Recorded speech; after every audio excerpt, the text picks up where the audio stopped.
Hello, everybody, and thank you for listening in this evening, wherever you are.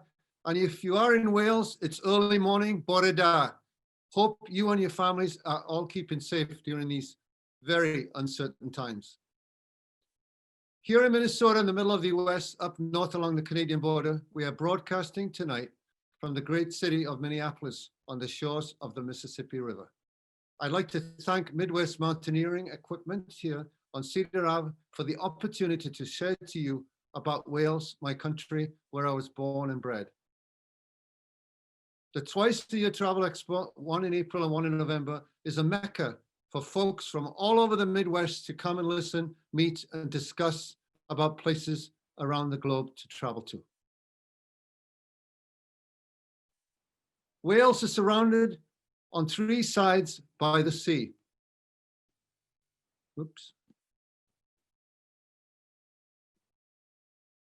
Here we go. I'm new at this Zoom, so please forgive me. Wales is surrounded on three sides by the sea, and you're never far away from it. Often you see it or smell it, its salty presence. Wales has its own language and culture, and its current population, it's around 3 million, and around 500,000 of those people speak the language, Welsh. It's a very old country, especially the geology.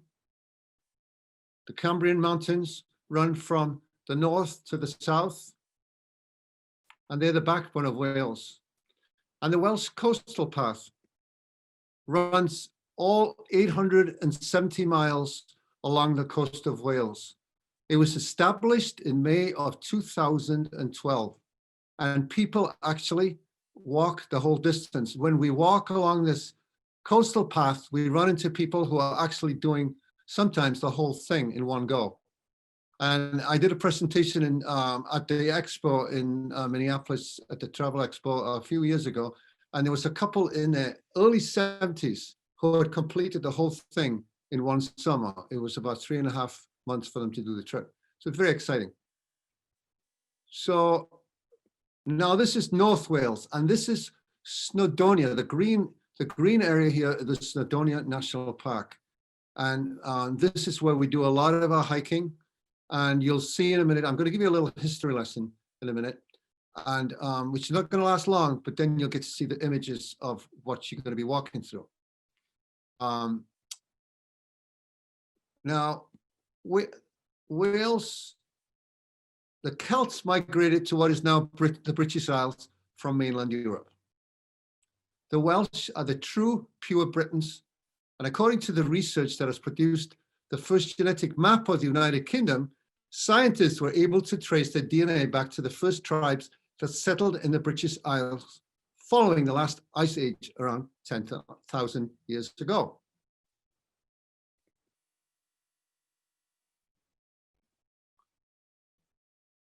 The game changer in the Isles came with the invading Italians. Julius Caesar visited the Isles in BC 55 and 54. The Roman Empire was expanding, and they wanted to stop the Celts that were living in Britain going over to Gaul, which is now France, and aiding their Celtic brothers and sisters against the Roman takeover. The Roman invasion began in Britain on the South Shores in AD 43. And at that time, the country was so heavily forested that a squirrel could jump from tree to tree from the south of what is now England to what is now Scotland.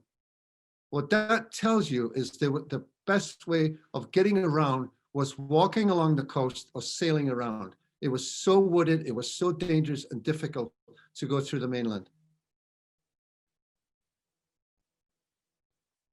Now, many of the people fled north and west to what is Wales today from the United Kingdom all around and held their ground in the mountains. The Romans were intent on destroying the rulers of the Celts, the Druids, and their headquarters and parliament was on the Isle of Mona, Anglesey.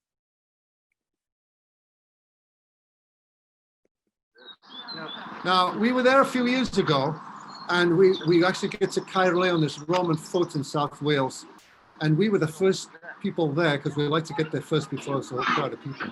And the second bus that arrived with these school children. getting a history lesson for the day.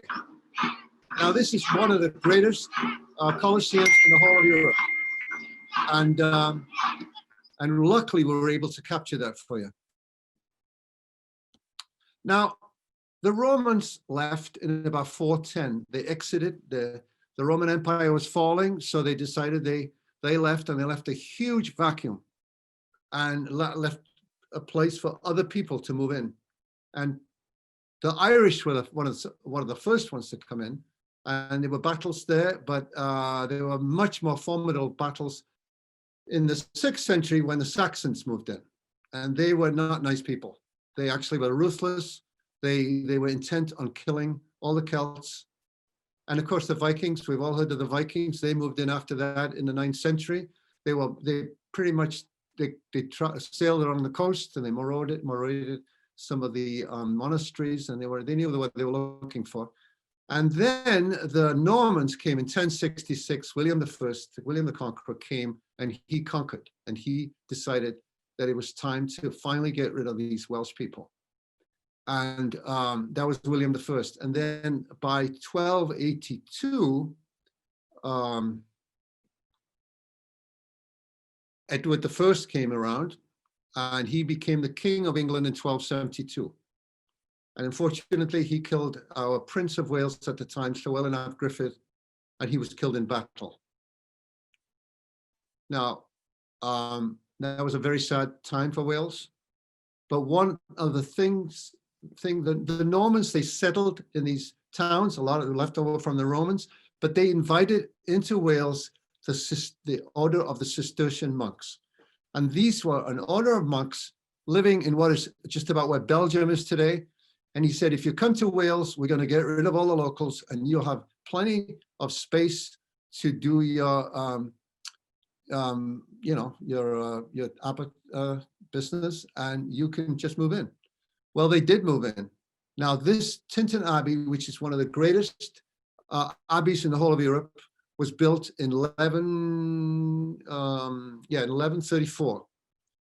Now, the Cistercians were from the Benedict monks, and they were very strict, but they were very hardworking. They lived off the land, and Tintern was the first, one of the biggest ones they put up. Now, this is a Gothic arch here. These are some of the folks that were on a trip with us a few years ago, and you could see right up on here that there's no roof. Well, that was because of the dissolution of the abbeys by Henry the Eighth, 400 years later, almost to the year that Henry VIII came along and decided there was no room for this anymore. There was too much of a strain on the country financially. So they took the lead roofs off, and actually, there was a lot of money, and the buildings have been like that ever since. And here they are. They're beautiful. And if you do go to Wales, do not miss visiting some of these. There's about 500 of them altogether, all across the United Kingdom. Many in Wales, and this is probably the foremost one.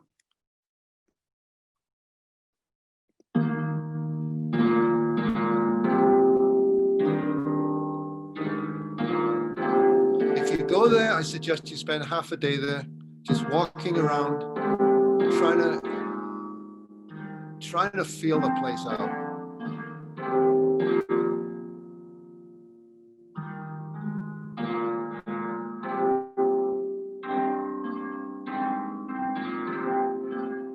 It took over 100 years for them to build it all together.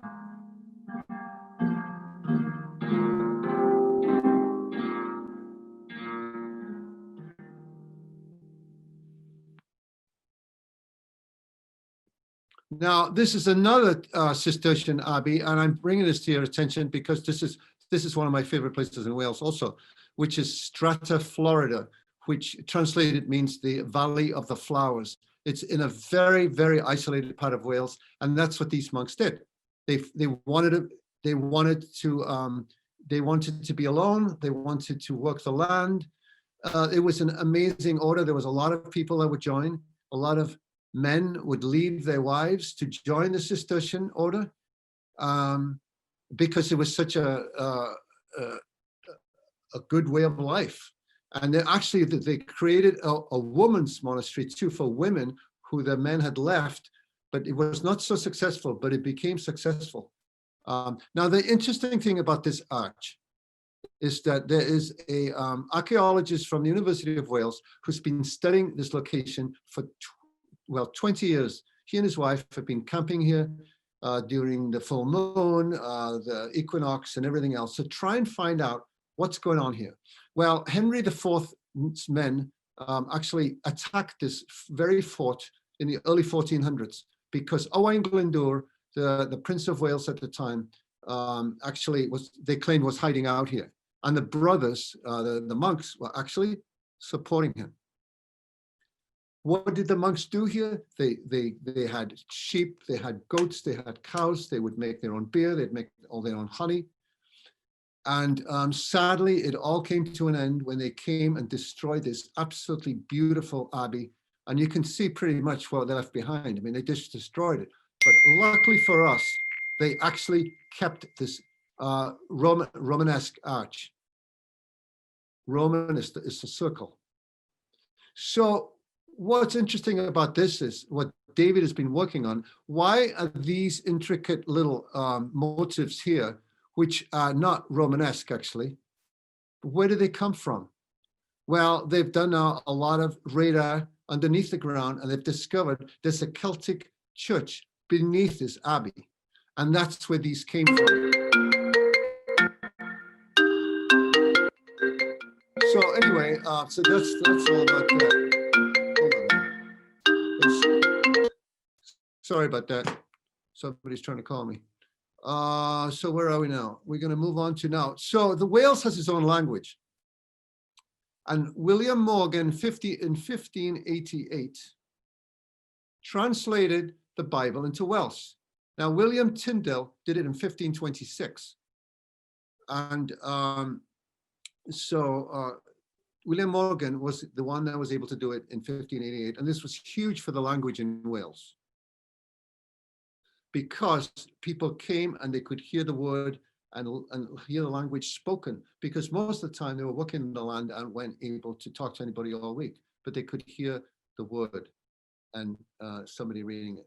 So now we're going to go to the next one. Now, many of you might know who this lady is, but she became the Prime Minister of the United Kingdom in 1980. Maggie Thatcher, as fondly we used to call her Maggie, actually went to Wales in 1979 prior to the 1980 election and said, if you actually vote for me, I will get you your television in Welsh station you've been looking for. Well, what happened was Maggie did a new turn. She won, and she decided that was not a good idea afterwards. And then the Welsh Minister for Plaid Cymru, Gwynfor Evans, a member of Parliament, threatened to go on a hunger strike to his death. Well, they knew he meant his business. And on November the 1st, in 1985, Wales received its Welsh TV station, S4C. Now, so in 1984, I was flying from JFK to Heathrow Airport. And I got to the airport early and I'm waiting there. And somebody said to me at the counter, they said, we're going to bump you up to first class. And I thought that was very nice. Well, anyway, I got on the plane. It was a 747. I'm sitting right in the front of the plane where the nose is. There's one seat on each side. And about half an hour later, I heard this commotion behind me, and I saw all these men dressed in suits. And half an hour after that, guess who walked on the plane? Margaret Thatcher. That's the closest I ever got to her. And she certainly wasn't my cup of tea as far as politics were concerned. But my father thought it was a wonderful experience for me, because he really liked her a lot. And then this is Tony Blair, who became the Prime Minister of the United Kingdom in 1997. And Tony Blair, the first thing he did as the Prime Minister, he wrote a letter to the people of Ireland to tell them, to apologize on the way they were treated during the potato famine. Now, he knew his history and he knew how that had been neglected. And that was the first thing he did. The second thing he did was he turned around to the people in Northern Ireland, Scotland, Wales, you need partial representation. We need a referendum. And there was a referendum put out, and actually Wales did not make the 50%, Scotland did, so they got partial representation. But then in 1997, there was another referendum, thanks to Tony. And Wales actually crossed the line and came in at 50.5, which gave us partial representation. And Wales received its own parliament for the first time in 600 years. And here it is today. It's a fabulous building on the seashore in Cardiff, right on the docks. 60, the Senedd in Welsh, what it's called. Its devolved areas include health, education, economic development, transport, environment, agriculture, and local government. It's bilingual, and currently there are 60 members, including all political parties in Wales. Now, this is a huge building, it's one city block, and it's the National Library of Wales.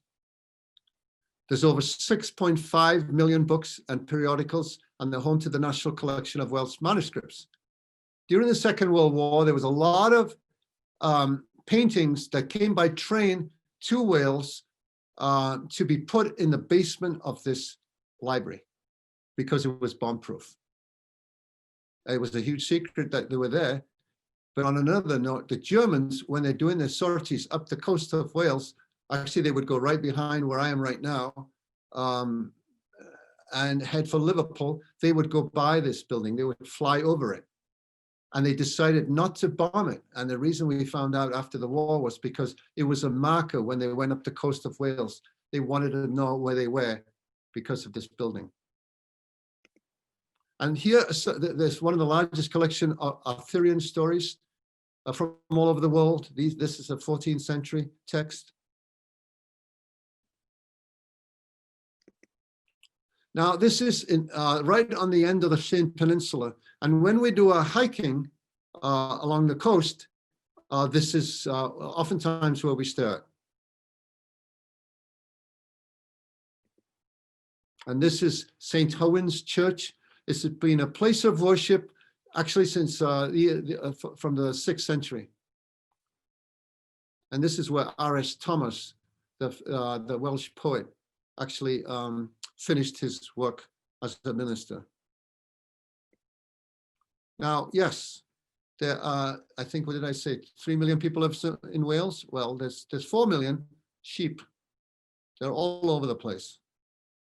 And on the right-hand side, this is an image from last year. This pup had just been born a few hours before we got to it in the month of October. God knows why. I don't know why they give birth in October, because that's when the storms start. And that was on the Isle of Bardsey. And of course, the endeared puffins, and they migrate to Wales in the summertime, and then they head south in the wintertime. And this is a group of folks we took out on a walkabout just over a year ago. And this is one of Edward I's castle, Caernarfon, which is one of the largest castles that he built. He built 5 castles. And so here we are on the end of the Llyn Peninsula, beginning our journey. And here at the Arthur Falls. And that's the Isle of Bardsey behind us, the home of 20,000 saints. And that's interesting. There's the red pub there. There's only one way to get there, is to either walk along the beach at low tide. We just about made it around there, and we had lunch there, and we could keep on continuing going along the coastal path. Now, when we travel in Wales, we travel in many ways. We travel by train, we travel by bus, we walk, we catch ferries sometimes. And here is the Highland Railway that starts in Caernarfon and also in Blaenau Ffestiniog. It's a wonderful way to see the countryside. And last year there was a huge crop of blackberries, and we would pick them during the day, and at night we would share them with ice cream. Now, the reason I'm sharing this picture, because we decided, well, we called in a pub and asked them if we could have dinner there one night. And they said, well, we don't have room for all 11 of you, but we can manage it in the middle. We'll just put a table there. And when we got in there was these 11 Americans that arrived, and everybody looked at us a little strange at first. We sat down, and then this young man walked in, and I was at the bar buying a pint, and he said, "You've got some nice walking shoes there." I said, "Yeah, we're walking along the path." And he said, "Well, I am too." He said, "I'm doing the whole path this year." Well, he was such an affable young man. And I told him that all these ladies were from the States. And he said, "Well, my auntie lives in Reno, Nevada." So anyway, he contacted one of the people. Anyway, the next thing you know, everybody's laughing and talking all of a sudden. And all these people that were sitting around us, looking at each other kind of glumly, all of a sudden, everybody decided, what's going on over there? And next thing you know is there were more people talking to each other. It was wonderful how the ice was broken in that pub that night. And it was a wonderful night. And this was a night we decided, we got a local fisherman to catch us some lobsters. He delivered them to the door here where we were staying, and we boiled them outside in a big kettle, and it was a great feast. And we had Manonemes, who, the thing about Wales is this, it's the land of storytellers, singers, choirs. And Manonemes drove up from Swansea to North Wales to present to us on the women that went to sea in the 19th century. And Manonemes is an actress, storyteller, and she gave us a wonderful presentation on the women that went to sea. Now, this is a hotel we like to stay in Dolgellau. And then this is another hotel we stayed in last year. A little fancy, but it was quite nice.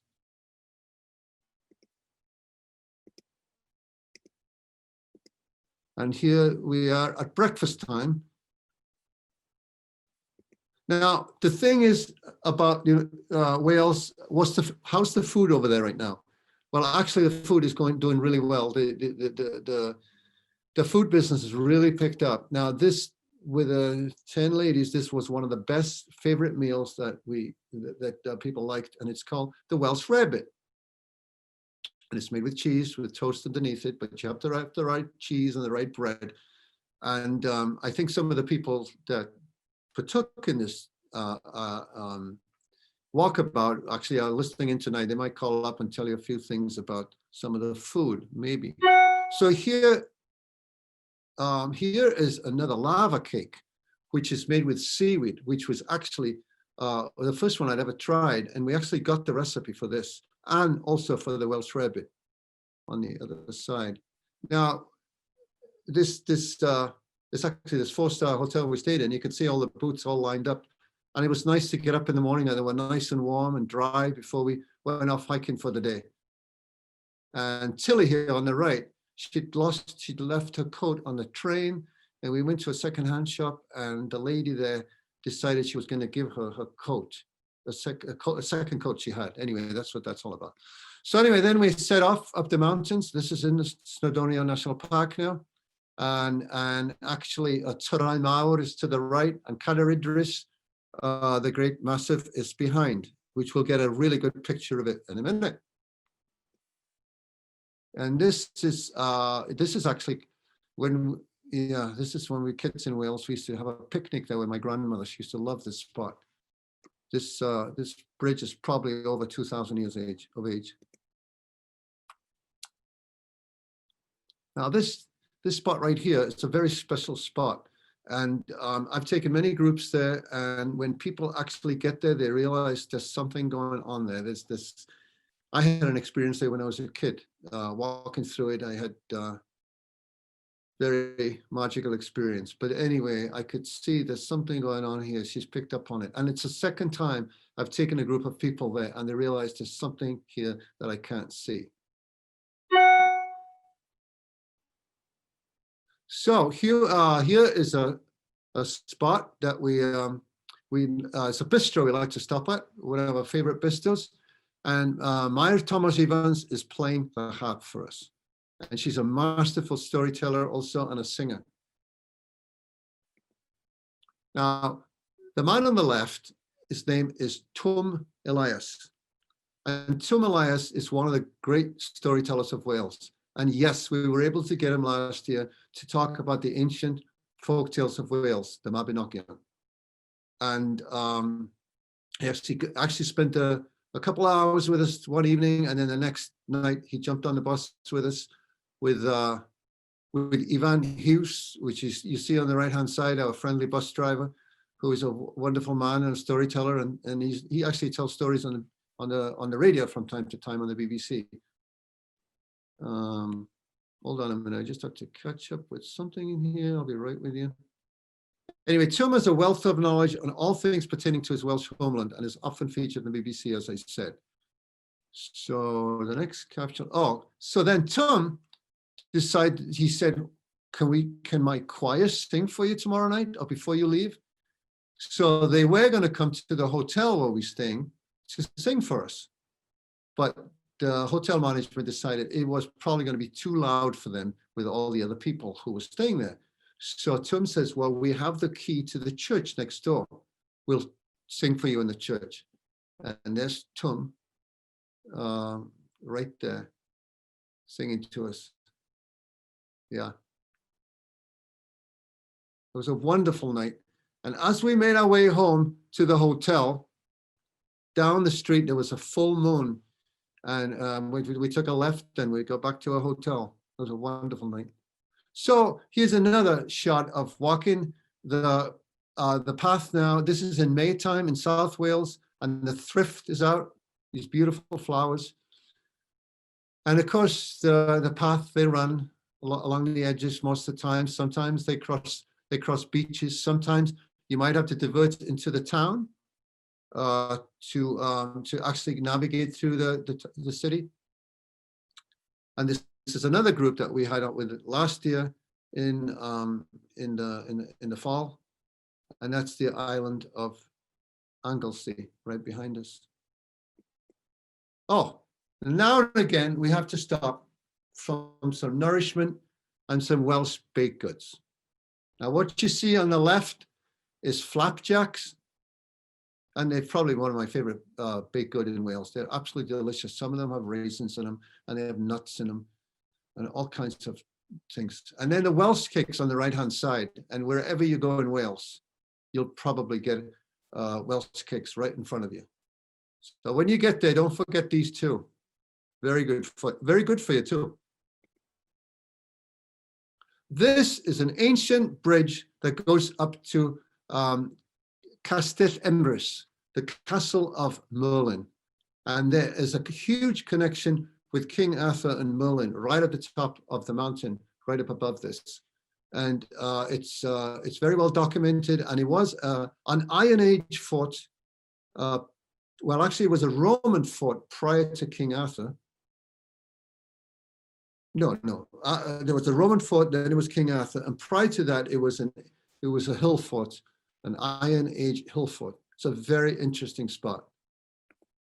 Now, this one night we were told there was a choir practicing in the school close by to us.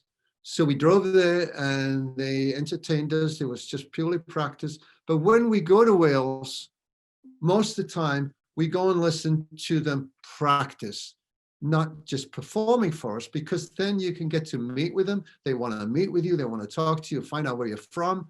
And it's actually a lot of fun. Now this is in South Wales in Pembrokeshire, and it's in White Sands Beach. And this is St. Patrick was born in Wales, and he sailed from this in the 5th century from this spot right here, this bay, over to Ireland to become a missionary. They discovered his church here a few years ago.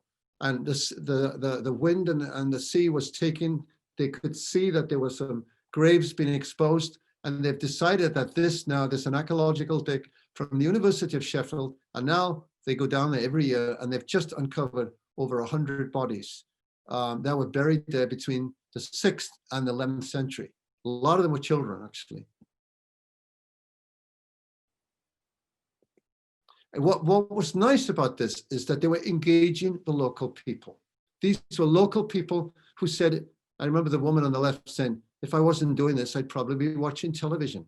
So it was wonderful how it was engaging the locals.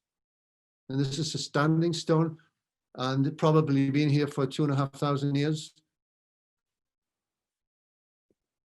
This is actually on the cliff fork, a little bit higher up at Tre Cairi, the land of the giants, the village of the giants. Now this is Din Sigwe.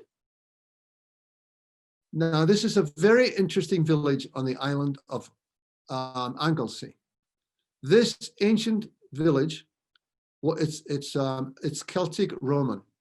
Now the thing is, pre-Roman, everything in Britain would have been round, and then the Romans arrived, and everything had to be square. Now, as you say, we're in the Celtic part of this village, and then there are some other areas here which are square. And the thought is that probably some of the young women might have married some Roman soldiers, and they said, well, listen, why do we put some square buildings in here? This is an absolute fascinating site. It's a Celtic Romana village at Din Sigwe, Moelfre, on the island of Anglesey. Now, storytellers, other storytellers tell us in Wales, David Davies Hughes to me is one of the greatest storytellers. And here we actually were able to listen to him in his roundhouse that he and his staff had built on the Llyn Peninsula, and a big fire there. He had us spellbound for about an hour and a half, even the young people. We just sat there listening to this wizard telling us about ancient folk tales from Wales. And on the right-hand side is Mair Thomas Evans, our triple harpist. And she happened to be on the island of Enlli when we were there, and she actually performed for us in the church. This is another group at Tre Cairi. And this is probably my favorite mountain in the whole of Wales, Cadair Idris. And you can see Cardigan Bay in the distance. And this mountain is, it's iconic. I grew up, I was born right down here. I went to school in Dolgellau right here. I played next to it, under it, in its shadow, and probably have been up it at least 100 times, mostly in the rain and the sun and whatever. And a few years ago, I went up there because I wanted to see the sunrise, and I got to see it. It's a beautiful spot. And anyway, it's called Cadair Idris because it's the chair of Idris. And Idris was this mythological giant. And supposedly, if you spend the night on top of Cadair Idris and come down, you're either going to come down as an amazing poet or as a lunatic. So you can take your chance on that one. And this is actually Snowdon. This is actually going up the mountain of Snowdon. And this is a group of us actually on our way down from Cadair Idris. It was a little cloudy on top, but we made it. And this is, we like to, the thing we try and do while we're over there is to be sustainable. Try and use the locals, the bookshops, the cafes, the restaurants, because God forbid with Brexit and all that's going to happen in the next year over there, they need all our help. So just supporting the local business people is very important. And this again is hiking up Snowdon. How are we doing for time? And now Snowdon is actually, that's the peak of Snowdon right there. And this is taken from another mountain top we're going to see in a minute, the Knicht. And these are cotton grass. And one of our guides took us to this lake, which is called Lake Hywel, which is actually my name, and I'd never been to it. It's a very remote lake, very hard to get to, but she took me there just to show me where it was. And this is actually beyond Lake Hywel now. We went up to the top of the mountain, and these are walls stone walls that were put up here probably in the 17th, 18th century. And basically, one farmer owned this and another farmer owned this, and it would stop the sheep from going from one side to the other. Now, this is an old Pont Skethin, and it's a bridge that was built in the 18th century for the drovers. Now, the drovers, for hundreds and hundreds of years, have been taking their cattle from Wales down to markets in England because they could get a better price. And the drovers were responsible for driving the animals to the markets, and they were shoed before they went, traveling between 6 and 12 miles a day. It could take up to 3 weeks for a herd to travel from North Wales to Kent. Hundreds of animals would travel in each drove, forming a flow of up to half a mile long. There was about 12 drovers would guide about 400 cows. Now, the most interesting thing is when they got down to Kent, they would often take them beyond London, they would take them to Kent, and they would graze them there for a couple of weeks to fatten them up a little bit before they sold them. But their dogs, their corgi dogs they had along with them, they would send them back to Wales. They would go off by themselves. They could follow the way they came, the 300 miles they came, and they would get back before they did. And the reason they took these high roads is because they were not tolled roads. And if they kept to the top of the mountains, they didn't have to pay that toll like they would have if they had followed the low road. These are bluebells in the spring, a wonderful oak grove here, Celtic stunted oak grove, because it's mostly all on granite, so it doesn't grow very well. And this is a toadstool that's often found over there. A nice waterfall. And there's the Knecht. Now, if you were in Portmarnock, the town of Portmarnock, and you walk down Snowdon Street, you'd see the Knecht right in front of you, about 6 or 7 miles away. And this is called the Matterhorn of Wales. I've been up it 3 times. It is a stunning mountain, beautiful to climb. And there is getting closer to it. And of course, this is a fence in Wales made out of slate, because there's a lot of slag left over from the slate quarries. And one way of using it was to make a fence out of it. And here we're getting closer to the top. And this is a tea hunt, a bont. This is an old tea house right on the River Conway that we always make sure we stop for lunch. We got the best sandwiches and always a cup of tea and Welsh cakes.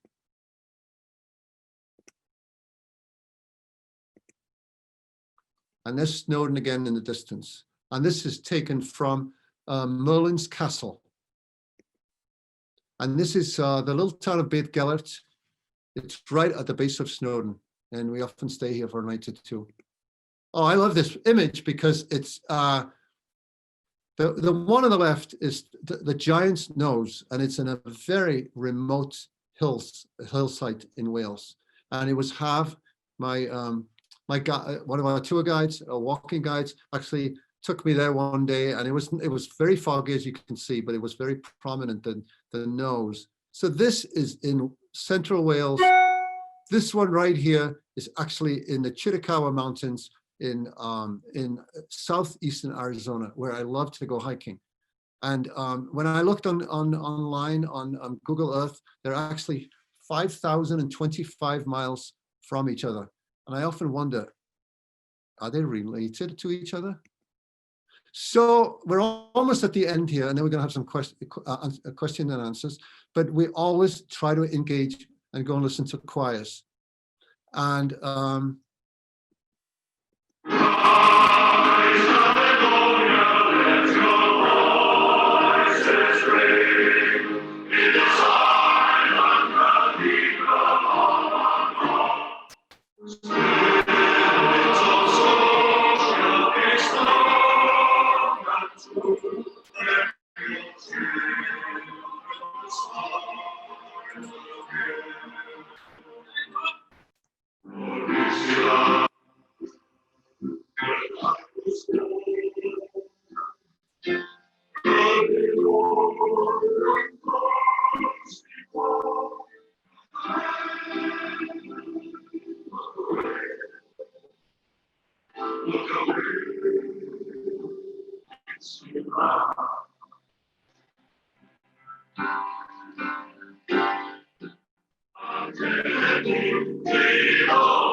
And that's it. And that was Bruce, a friend of mine. It was his birthday, and he had no idea that was going to happen.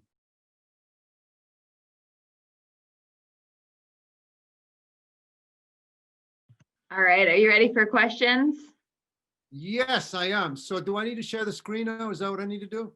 No, I can just read them out to you, and Okay.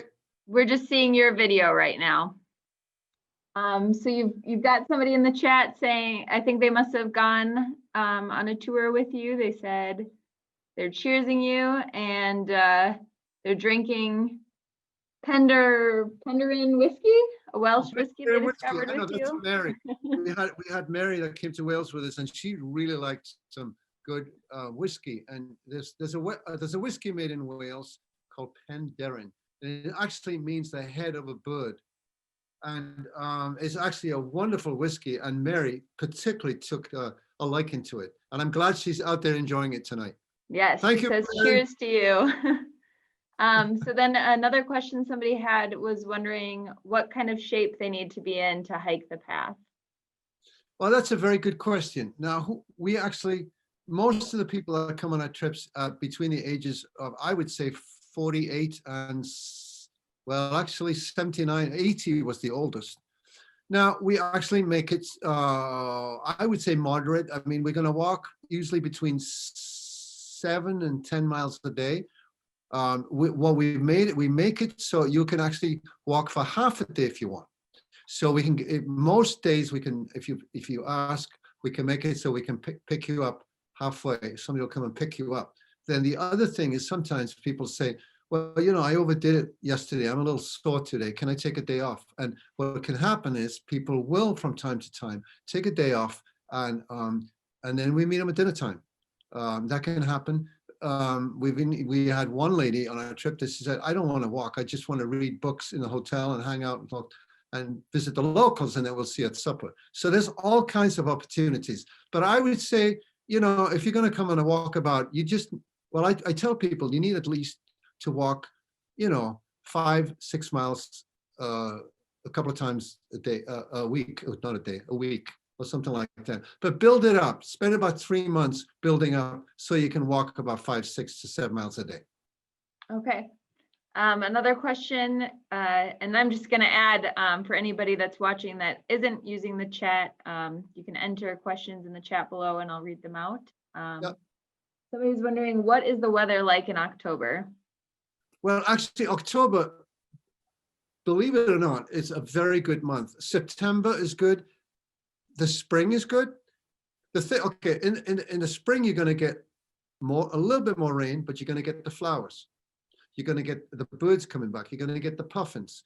But by August, the puffins are gone. In October, the weather seems to be quite good. You're going to get less rain. It's going to be a little bit more chilly. But we're having, for some reason, I don't know if it's global warming, but October seems to be a very doable month to walk. And that's what the group that with the ladies on, that was all, actually that started the 1st of October and went till the 10th of October. Okay. Do you get like the fall colors there too, or is it more Yes. evergreen trees? Yeah, you get the fall colors, but that actually tends to be a little, I would say it's more towards the end of October. Okay, a little bit later than here. Huh? A little bit later, because I would say the beginning of October over there is probably going to be in the 40s and 50s and 60s maybe. It's not just cold enough to turn them then. It's more likely going to be in November, late October and early November. Okay. Another question, how many miles over how many days do you usually walk? So I think you kind of covered that a little bit, maybe more about how Yeah, many days. so basically, we go with the flow. But the one thing I'm going to tell you right now, yes, we get different. It's some people want to walk a little faster, some people, but oftentimes I had this quite a few, well, actually twice it happened. We wanted to get up to the Tre Caeri, the village of the giants. It's an amazing hike.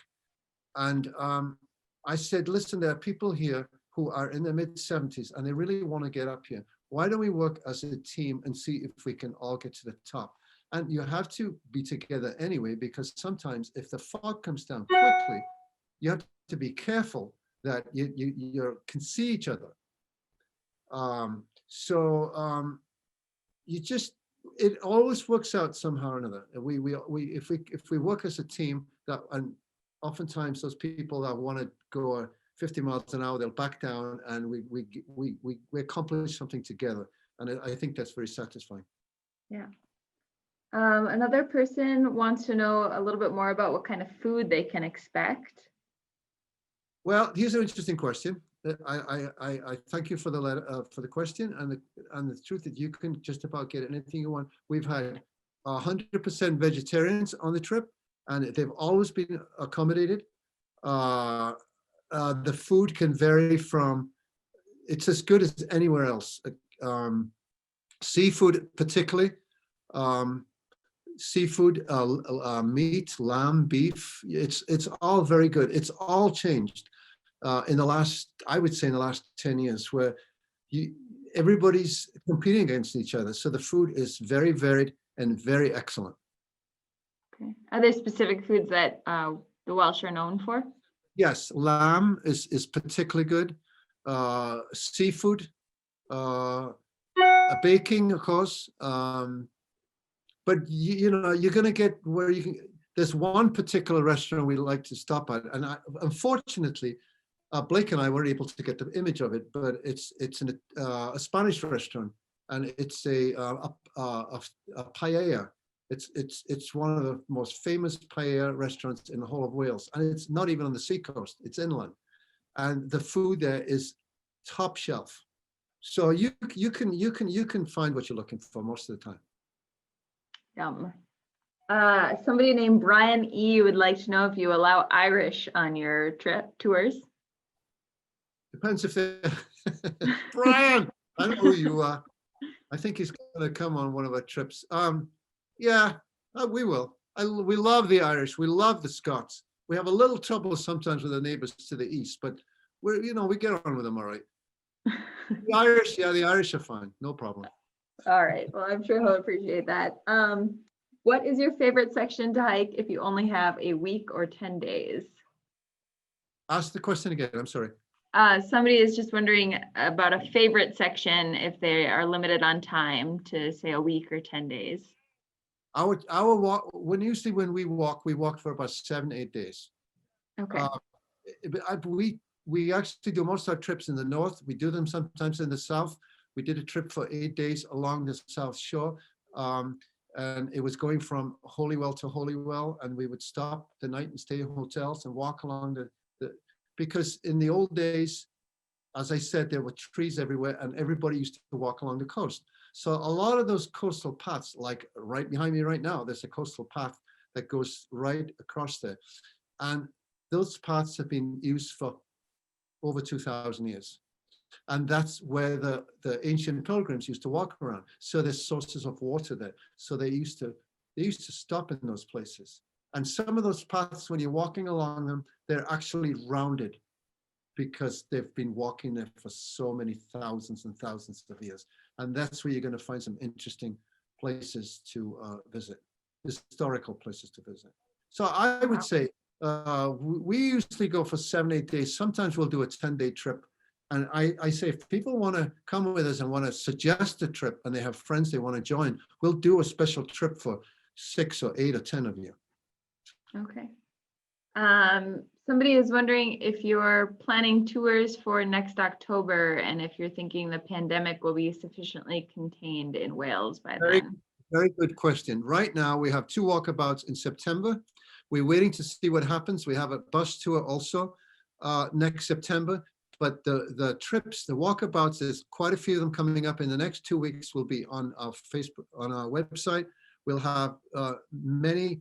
To 2022, we will have, I think, 6 or 8 different walkabouts. That's 2022. As of right now, September of 2021, we've booked. There's some people on some of these trips. We're waiting to see what happens. And we're actually going to, if it's safe, we'll go. If it's not safe, we will cancel them out. And we probably will know by, I would say, by March or April, how things are going to go with that. But thank you for the question. That's a good question. And when you book the tours, do you book the flights and everything, or are aspects booked? No, we let people book their own flights. Now, as far as going over to the United Kingdom, most people fly from Minneapolis to Manchester in England, or Chicago to Manchester in England, or a novel way of doing it, you can actually fly from both those places, or anywhere else, from Texas, Alabama, whatever. You can fly directly to Dublin, and you can spend 2 nights, if you want, and hang out with the Irish for a while, for a couple of nights, and then you can catch the ferry to Wales. It's an hour and a half or 2 hours to catch the ferry from Dublin to Holyhead in Wales. We can pick you up there, and or you can catch a train, and within half an hour, you're going to be with us walking along the trails. Great. We've got, I think, another former person who's gone on a tour with you, not the one cheersing with whiskey, but they say the lobster and seafood dinner they made one night with you was delicious, or actually simply exquisite is their words. Yeah, that was a very, very special night. And I was a commercial fisherman for 18 years, and I was catching lobsters. I have to say, that night we had that lobster dinner on the Thin Peninsula. They were probably the tastiest lobsters I've ever had. They had just been caught that day. They was brought over by the fisherman. He dropped us by the back door. We had the water boiling. We put them in there, we pulled them out, and they were absolutely delicious. I totally agree. That was a wonderful dinner. Fresh. And then, sounds delicious. My mouth is watering. Whoa, I like that. Another person is wondering if you could or would design a custom tour for a group of 6 to 10. Yes, I will, and we'll do it whatever. For instance, some book clubs like to say, well, we got this book and it's a historical book on Wales. It doesn't matter what it is. I will work with you and we'll create whatever. If we're working with a group, it'll be more affordable if we have a group rather than just single people. I mean, I'm not saying single people is expensive. It's just that with a group, we can work with you. And if there's certain areas you want to go to, if you want to have a feast in a castle or whatever, we can arrange all that for you. And we'll spend a year, working on it for you. Great. That was the last question. We just have someone saying, thank you for sharing your beautiful country with us. And I agree. Thank you. The pictures you had were great. I don't know a lot about Wales, so it was great to see. Well, I hope I didn't put too much history. I know I was hiking in Wales, but sustainable tourism is what we're trying to do. And that means trying to just not take people over, but just trying to educate them a little bit about what they're going to see so they can relate to the countryside, to the people.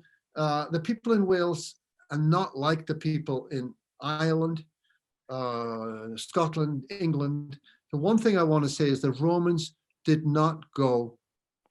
They conquered the whole of Europe, but they stopped in Wales. They never went over to Ireland. And yet nobody's talking why they didn't make it.